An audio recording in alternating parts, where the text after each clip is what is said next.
The one who fell instead. There is a path the author never took, a silent line within the living book, where Arthur Weasley, brave and kind, was meant to fall and be left behind. In ministry halls of polished stone, where whispered truths turned to bone, a serpent struck in shadows deep, while others dreamed he could not sleep. Fangs of darkness, cold and coiled, blood on floors the clean had spoiled, and there beneath the lantern's gleam, that was to be his final scene. Yet hearts are not just ink and pen, not dates decreed for how and when. A hand once hovered just above and faltered at a father's love. "I cannot do this," sorrow said. "He has warm hands and children's heads that rest against his steady chest. I cannot write of this unrest." So fate was folded, gently torn. A different grief was tightly sworn.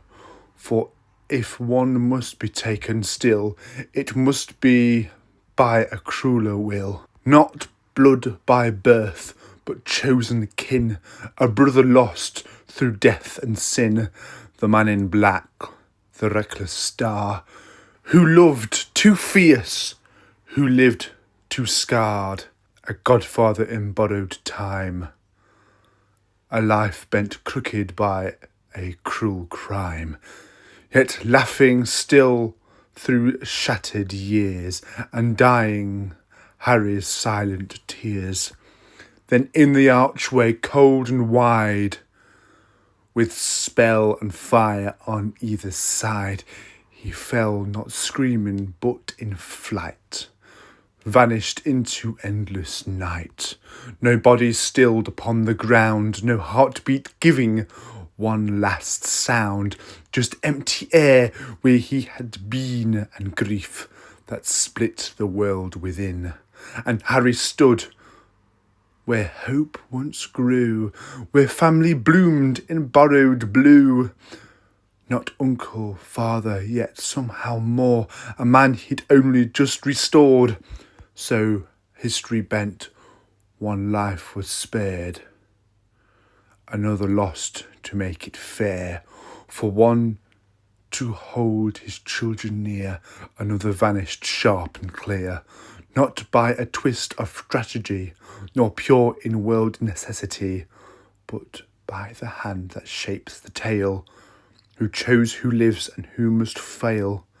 Thus Arthur lived, his heart still beat, his children's arms around him sweet, and Sirius, fierce, defiant, true, is the one the darkness knew, because one father had to stay, and one beloved had to fade.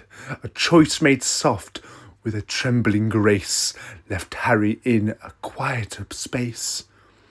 So when the veil fell cold and still, it wasn't spite nor evil will, it was a hand that loved them all, choosing which light was fated to fall. And Harry walked, though scarred and torn, from one more loss that wintered him worn. Yet in his heart two tortures stay, the man who lived, the man who paid. I hope you all are having a wizard of a time, and as always, mischief managed.